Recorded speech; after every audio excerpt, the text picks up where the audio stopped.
patago, ganun. Eh di mas maganda kung... Mahirap makakuha. Eh di ba't mas maganda para hindi na lang ito ikangay maging patago? Eh di, susugan, sang-ayunan na lamang natin ito. At doon sa pagdinig ng Kongreso, kapag sa public hearing, halimbawa, eh di yung mga nasa panel, yung mga drug addict at sila na lamang yung magsabi, hindi ba? Paano nila, siguro, magpipiesta yung mga drug dealer siguro, ano ha? Si Kyle naman. Si Grace? Si Grace. Eto ba, ikaw, sabi mo kanina, gusto kitang tanungin doon sa sinabi mong, sa dami ng nakasalamuha ko. Ibig bang sabihin, kapag kasi sinabing kasalamuha ibig bang sabihin, nakipag-jamming ka ba? Ay, hindi naman po. Hindi naman. Parang ano lang, kinukwento lang nila yung experience nila na kung paano. Kaya lang, mahirap kasi doon kung paano yung magiging kampante yung loob nila. Kasi inaakala nila, isusumbong ko, ganyan. Parang, kaya yun yung mahirap kunin. Parang naisip ko na parang ate, figure ka doon sa barkada ninyo. Kaya ikaw yung kasi yung mga kasama ko noon, mga 17, 18, so wala silang tiwala sa kapwa nila kasi edad na gano'n. Eto, ikaw, nagtatrabaho ka, marami kanakamong nakasalamuha. Breadwinner yan, partner. Eto ba masasabi mo rin, katulad nung tinanong ko kay Mr. V, na napakadali na ba itong makita?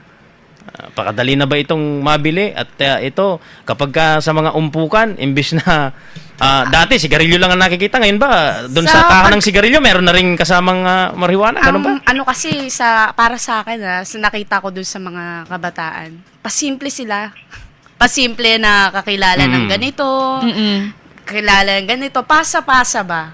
Pasa. Oo, pasa na sa may nakuha, ayun kay ganyan. Hanggang sa mabalita si Kuyang Berto, halimbawa. Si Kuyang Berto ganito.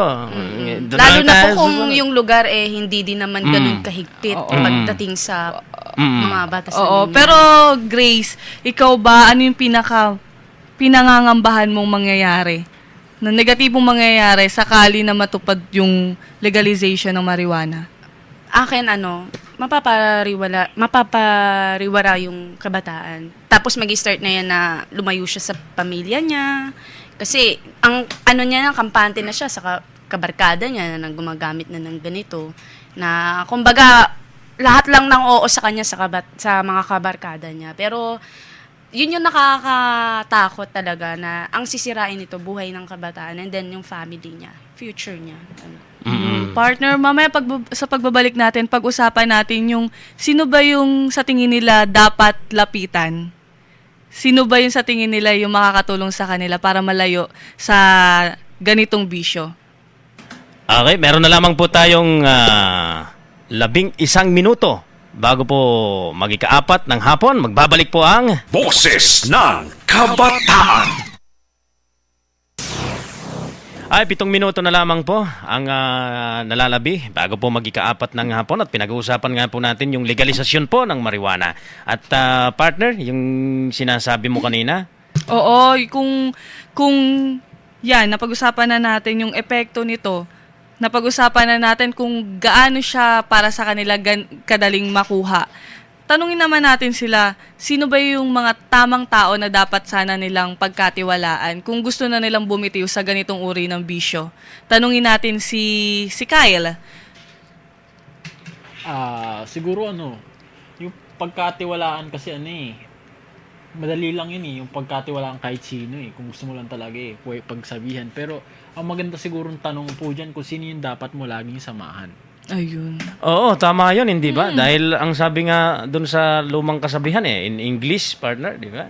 Tell me who your friends are, and I will tell you who you are. Oo, hindi Yun ba? nga yun po exactly po. Kasi kahit anong pong iwas natin, yung mga kasama po natin, di ba? Gaya ko po, ilang beses na, ang dami ko rin pong, yun nga na-try, iba't iba. So, anong nangyari, hindi ko siya maiwasan. Gusto ko siyang iwasan, pero may times kasi na parang OP, out of place ka. So, parang, sige, tatry ko na rin. Oo, at diba? mas lalo sigurong ikangay nakakaalarma kung yung inyong buong komunidad, ganun na. Ang mahirap pa po doon kung ang mahirap pa po doon pag ganun yung nangyari, magiging habit mo na pag paulit-ulit. Doon na mahirap umalis. So si Kyle, hindi lang siya basta makikipag-usap sa sa tingin niya ay matapat na kaibigan o sa mga magulang, kundi lalayuan niya mismo yung nag-iimpluwensya sa kanya para gumamit nun. Kung nakikinikinita niya na itong isang halimbawa ay isang bagong kaibigan o matagal ng kaibigan o matagal ng kakilala na eventually na-discover mo sa pagsama-sama niya sa'yo, gumagamit pala siya, siguro magdesisyon ka na nga rin, hindi ba? Pero Kyle, si wife ba? Si Mrs. ba? Ano ba naging papel niya? Oo nga. Siya ba, Oo nga, siya ano? ba ang naging ilaw mo para bitawan na tong bisyo na to? Actually po, bago po talaga kami nag-meet, talagang tinigil ko po. Nakapag-try po kasi ako na ecstasy shabu. So, Marami. Marami talaga. Oo. So, alam ko po yung pakiramdam po talaga ng control. Kailangan talaga ng control. So, bukod dun sa control, ano yung nag-udyok sa'yo? Siyempre, pag kinokontrol mo yung isang bagay, ibig sabihin, meron kang ikangay dahilan. Anong May inspirasyon, dahilan? may matatag siyang, yun, di ba? Ayun nga, maganda rin pong rason yun para tumigil din yung karamihan. Kailangan may gusto silang mangyari sa buhay. Ako kasi, naranasan ko po ang makulit po sa experience ko, bago po magbisyo ko, kahit anong bisyo, nagka-tuberculosis pa po ako eh. So, talagang, mahina talaga katawan ko. So, ako, ayoko nakakaramdam ng panghihina sa katawan, dumating sa point na bumagsak yung katawan ko. So, nagdesisyon talaga ako na tumigil talaga. Kasi nakakapanghina siya eh. So, si Grace si Grace may naman. gustong sabihin eh. Ay, ako naman po, siguro naging tama rin na ako yung lapitan ng ibang mga kaklase ko. Kasi, sa totoo lang, wala na akong time makipagkwentuhan ng matagal. Mostly, nilalapitan ako pag nagre-review ako. Ate, pwede bang Ang ginagawa ko lang, hindi ako nagsasalita. Tahimik lang ako. Yun lang. At Nakikinig malaking ka parte lang. talaga po yung nakikinig ka lang. Kasi, parang mas nagiging kampante Oo, sila. may bigla akong naisip dapat pala si Edmar Estabillo, lagi nating ipakiusap kay Ate Grace, para nang sa ganun yung mga ikangay medyo hindi naman. Hindi.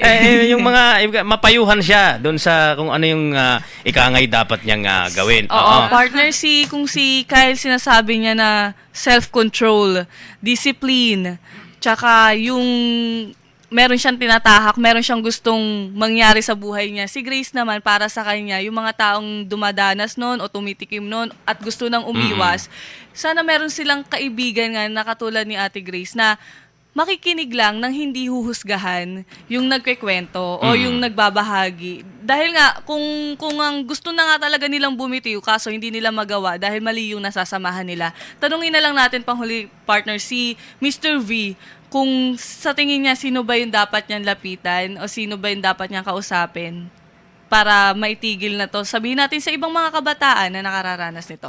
Mr. V? Hello? Sa tingin, oo. Sa tingin ko yung dapat lapitan is yung sa akin yun sa side ko, yung friends ko din. Kung kanino ako natuto.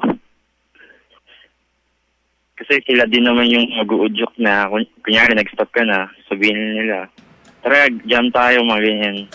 Sabihin ko Kakatsawan na ka. siguro na, huwag na lang nila ako ayain ulit.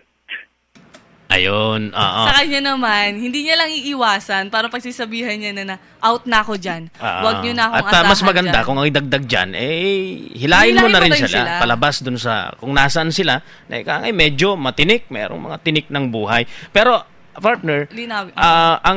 sa akin lamang, medyo pasensyahan po ninyo kami dahil ang pagtalakay po namin ngayong hapon po tungkol po dito sa issue pong ito ay talaga pong aminado kami na mababaw.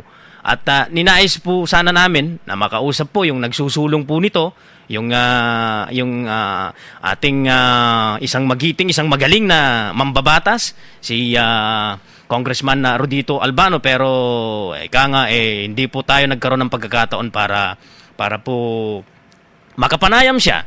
Pero ang sa akin lang itong pananaw ko pong ito isang mababaw lamang pong pananaw Isang pananaw lang ng isang ordinaryong tao. Ang para sa akin, partner, Kyle at Grace, pati si Mr. V pag bawal, bawal. Di ba?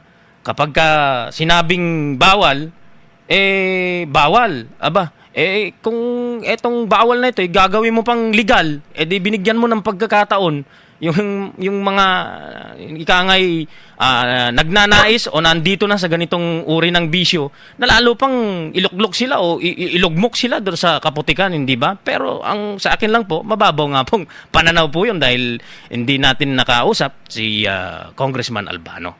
Ako naman, partner, bilang isang kabataan, nararamdaman ko kung gaano kahirap na magkaroon halimbawa ng isang kapamilya na may sakit, 'di ba?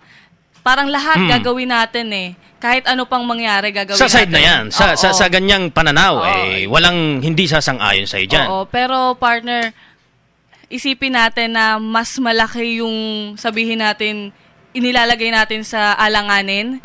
Dahil yung mga kabataan, hindi na nga natin sila mabantayan 24 oras. Parang ngayon pa nga lang, napakarami ng bagay na gumugulo sa kanila. Sabihin natin, yun nga lang internet. Parang ang dami ng crimes na pwedeng mangyari. Mapabayaan lang sila sa internet. What more ito na parang napatunayan na ang dami ng sabihin nating nagnakaw para lang makabili ng marijuana, nakasakit, nakapatay, dahil dito sinasabi natin, 'di ba? So sana sa mga kabataan, talagang alamin nila kung ano yung makakabuti para sa kanila.